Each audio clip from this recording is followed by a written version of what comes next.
بسم اللہ الرحمن الرحیم۔ السلام علیکم ورحمۃ اللہ وبرکاتہ۔ آج ہم جس واقعے کا ذکر کریں گے اس کا عنوان ہے حضرت ابراہیم بن ادہم رحمۃ اللہ علیہ کے والد کو خوف خدا۔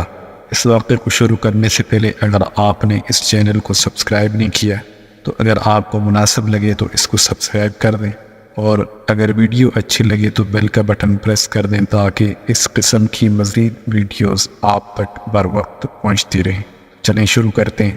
ایک دن حضرت ادہم رحمۃ اللہ علیہ کا بخارا کے باغات کی طرف سے گزر ہوا۔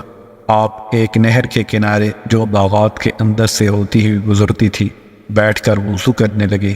آپ نے دیکھا کہ نہر کے ایک اندر ایک سیب بہتا ہوا آ رہا ہے۔ خیال کیا کہ اس کے کھا لینے میں کوئی مذائقہ نہیں، چنانچہ سیب اٹھا کر کھا لیا۔ جب سیب کھا چکے تو دل میں یہ وسوسہ پیدا ہوا کہ میں نے سیب کے مالک سے اجازت نہیں لی اور میرا یہ کھانا ناجائز ہے۔ اس خیال سے باغ کے مالک کے پاس گئے اور جا کر اسے اس امر کی اطلاع دی تاکہ اس کی اجازت سے حلال و مباح ہو جائے۔ چنانچہ باغ کے دروازے پر دستک دی جہاں سے یہ سیب آیا تھا۔ آواز سن کر ایک لڑکی باہر آئی۔ آپ نے اس سے کہا کہ میں باغ کے مالک سے ملنا چاہتا ہوں، اسے بھیج دیجیے۔ اس نے عرض کیا کہ وہ عورت ہے۔ آپ نے فرمایا کہ اچھا اس سے پوچھو کہ میں خود حاضر ہو جاؤں۔ چنانچہ اجازت مل گئی اور آپ اس خاتون کے پاس تشریف لے گئے اور سارا واقعہ اس کو سنایا۔ عورت نے جواب دیا کہ باغ کا نصف حصہ میرا ہے اور نصف سلطان کا ہے۔ میں نے اپنے حصے کا سیب معاف کر دیا اور سلطان یہاں نہیں ہیں، بلخ تشریف لے گئے ہیں جو بخارا سے 10 دن کی مسافت پر ہے۔ چنانچہ اس نے اپنا سیب کا نصف حصہ تو آپ کو معاف کر دیا، اب باقی رہا دوسرا نصف حصہ۔ اب اسے معاف کروانے کے لیے بلخ تشریف لے گئے۔ جب وہاں پہنچے تو بادشاہ کی سواری جلوس کے ساتھ جا رہی تھی۔ اسی حالت میں آپ نے سارے واقعے کی بادشاہ کو خبر کر دی اور نصف حصہ سیب کے معاف کرانے پر طالب ہوئے۔ بادشاہ نے فرمایا اس وقت تو میں کچھ نہیں کہتا، کل میرے پاس تشریف لے آئیں، میں اس وقت کچھ کہہ دوں گا۔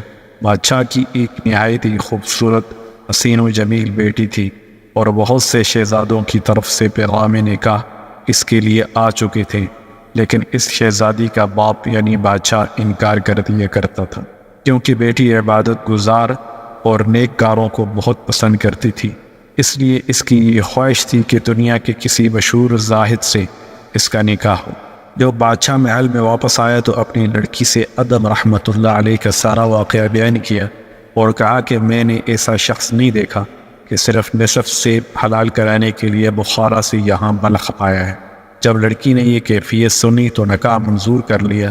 چنانچہ حضرت ادہم رحمۃ اللہ علیہ دوسرے دن بادشاہ کے پاس آئے تو بادشاہ نے ان سے کہا کہ جب تک آپ میری بیٹی کے ساتھ نکاح نہیں کریں گے آپ کو نصف سیب معاف نہیں کروں گا۔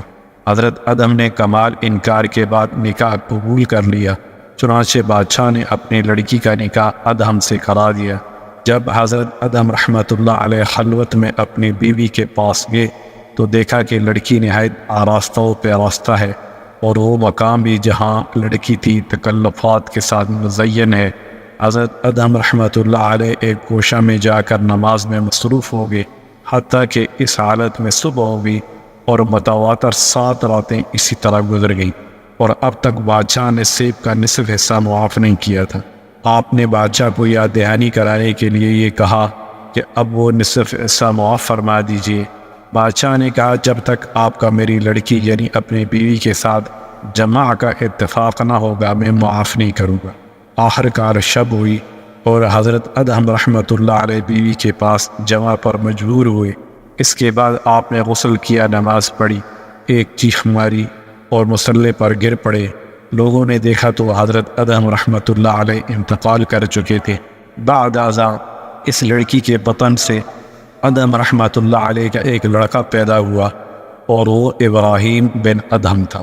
چونکہ حضرت ابراہیم کے نانا بادشاہ کے پاس کوئی لڑکا نہ تھا، اسی وجہ سے بادشاہ کے بعد سلطنت حضرت ابراہیم رحمۃ اللہ علیہ بن ادہم کو ملی۔ آپ کی سلطنت چھوڑنے کا واقعہ مشہور ہے اور اس کی اصل بھی یہی ہے۔